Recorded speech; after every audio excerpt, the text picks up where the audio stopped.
आज हम BA third year के फर्स्ट पेपर पाश्चात्य राजनीतिक विचारक की सेकंड यूनिट में मैकियावली के राजनीतिक विचारों का अध्ययन करने जा रहे हैं। मैकियावली का जन्म इटली के फ्लोरेंस नगर में हुआ था। उसे अपने युग का शिशु या पुनर्जागरण का प्रतिनिधि भी कहा जाता है। देखिए, साधारणतः प्रत्येक दार्शनिक एवं विद्वान अपने युग का शिशु होता है, क्योंकि उसके चिंतन पर समकालीन परिस्थितियों, घटनाओं एवं प्रचलित विचारधाराओं का प्रभाव पड़ता है। वह अपने देश और काल के रंग में रंगा होता है।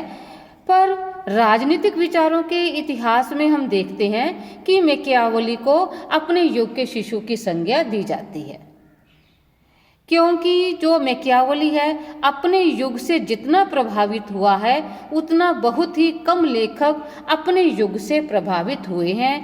मैकियावली के बारे में कहा जाता है कि मैकियावली ही अपने युग का ऐसा व्यक्ति, दार्शनिक और पर्यवेक्षक है जिसने समकालीन परिस्थितियों को सही और यथार्थ रूप से देखा है, उस समय की सामाजिक और राजनीतिक बुराइयों का अनुभव किया है। मैकियावली का युग वास्तव में पुनर्जागरण का युग था और इस कारण उसे पुनर्जागरण का प्रतिनिधि भी कहा जाता है। मैकियावली अपने युग से जितना प्रभावित हुआ है, बहुत ही कम लेखक अपने युग से इतने प्रभावित हुए हैं। हम कह सकते हैं कि मैकियावली को छोड़कर कोई ऐसा दूसरा राजनीतिक विचारक नहीं है जिसने अपने लेखन में समकालीन परिस्थितियों को इस कदर प्रभावित उसने अपने लेखन को किया है। यदि हम मैकियावली के प्रसिद्ध ग्रंथों की बात करते हैं तो उसकी प्रसिद्ध रचनाएं हैं प्रिंस सबसे प्रमुख उसकी रचना मानी जाती है। इसके अलावा डिस्कोर्सेस, युद्ध कला आदि विषयों पर भी उसने लिखा है। यानी कि उसकी जो प्रसिद्ध रचनाएं हैं वो प्रिंस, डिस्कोर्सेस और युद्ध कला को माना जाता है।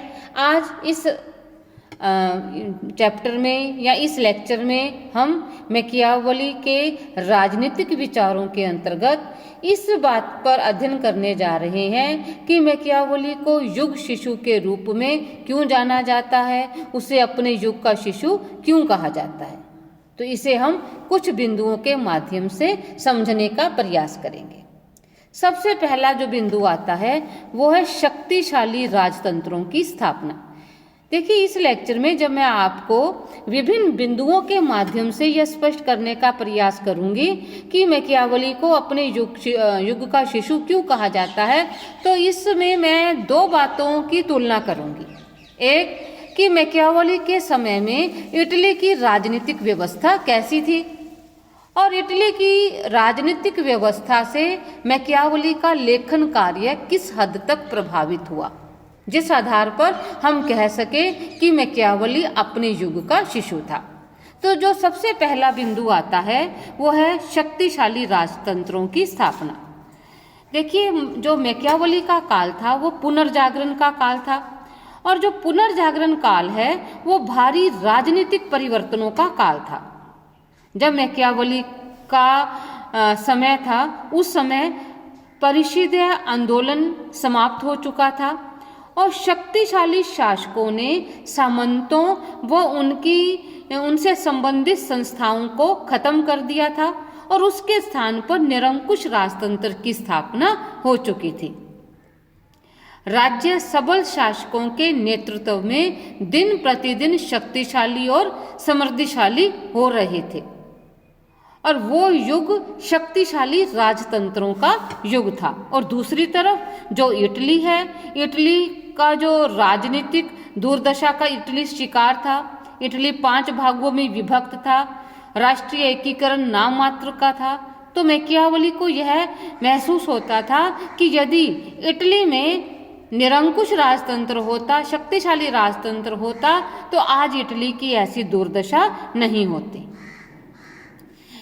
मैकियावली ने महसूस किया था कि इंग्लैंड में जो हेनरी सप्तम, फ्रांस में लुई एकादश, चार्ल्स अष्टम व लुई द्वादश ने निरंकुश राजतंत्रों की स्थापना कर ली थी और ये राज्य सबल शासकों के नेतृत्व में दिन प्रतिदिन शक्तिशाली व समृद्धशाली हो रहे थे।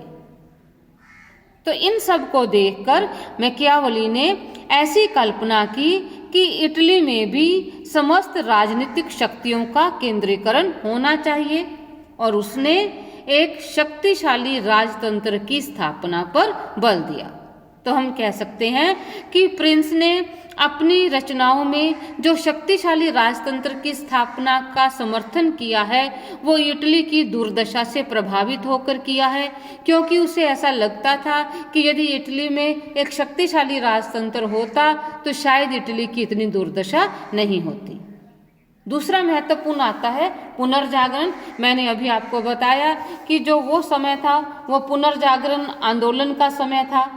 मैकियावेली का जन्म पुनर्जागरण काल में हुआ था और वो पुनर्जागरण किस मामले में था? ज्ञान और बुद्धि के मामले में।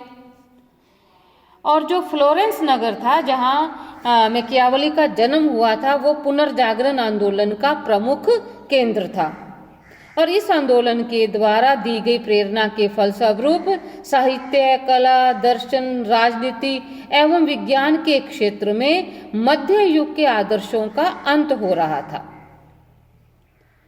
अर्थात हम कह सकते हैं कि ये वो समय था जब पोप की निरंकुशता समाप्त हो रही थी। धर्म और नैतिकता, चर्च और बाइबलवाद के प्रभाव को समाप्त किया जा रहा था। तो इन सब बातों का प्रभाव मैकियावेली के विचारों पर भी पड़ा। इस काल में हम कह सकते हैं कि व्यापार और जो प्रेस थी, यातायात के साधनों के विकास के नए जीवन, नई चेतना, नया दृष्टिकोण, स्वतंत्रता की नई भावना का जन्म हुआ था। तो इस तरह पुनर्जागरण आंदोलन की मुख्य विशेषता यह थी कि वह मध्य युग के प्रभाव से पूर्णतः मुक्त होने का प्रयास कर रहा था और फ्लोरेंस वासी होने के कारण मैकियावेली पर भी इन समस्त बातों का प्रभाव पड़ा और उसने अपने राजनीतिक चिंतन में धर्म, चर्च, पोप के प्रभाव को पूर्णतः मुक्त कर दिया। वो एक ऐसी सत्ता का समर्थन कर रहा था जिसमें पोप, धर्म और चर्च का कोई भी भूमिका, कोई भी रोल नहीं था। इस कारण उसे अपने युग का शिशु माना जाता है, क्योंकि ये विचार उसके पुनर्जागरण युग की ही देन है। उसने राजनीतिक समस्याओं को सुलझाने के लिए जो सुझाव दिए उसमें पुनर्जागरण की स्पष्ट छाप देखी जा सकती है। तो हम कह सकते हैं कि उसने अपने चिंतन में सामंतवाद के स्थान पर राष्ट्रवाद राजनीति को धर्म और नैतिकता से अलग करके राज्य के सिद्धांतों के स्थान पर शासन कला का प्रतिपादन किया, जो उस समय की परिस्थितियों से प्रभावित थे, जिस कारण उसे अपने युग का शिशु कहा जाता है। इसके अतिरिक्त इसी संदर्भ में मैं आपको बताना चाहूँगी कि जो 14वीं सदी में पोप के विश्व साम्राज्य के स्वप्न का खत्म हो चुका था, वो स्वप्न नष्ट हो चुका था, क्योंकि जो पोप का विलासितापूर्ण जीवन था उससे वहाँ के जो लोग हैं, नागरिक हैं, उनसे परिचित हो चुके थे। उनके मन में पोप और धर्म के प्रति विश्वास एवं श्रद्धा समाप्त हो चुकी थी। तो मैकियावेली भी इन बातों से प्रभावित हुआ। वहाँ के जो राजा थे, राजाओं ने नैतिक आदर्शों को तिलांजलि दे दी थी और साधारण नागरिक भी नैतिकता के नियमों के अनुसार आचरण नहीं करते थे। तो मैकियावेली अपने युग की परिस्थितियों का उस पर प्रभाव पड़ा और तत्कालीन परिस्थितियों के अनुसार उसने अपने समय के राजा को यह सलाह दी कि राज्य के अस्तित्व को बनाए रखने के लिए आचार तथा धर्म के सिद्धांतों की चिंता नहीं करनी चाहिए, कि यानी कि राजा को नैतिकता पर चलने का प्रयास नहीं करना चाहिए। उसने नरेश को सलाह दी कि राज्य के अस्तित्व को बनाए रखने के लिए आचार तथा धर्म के सिद्धांतों की अवहेलना करें।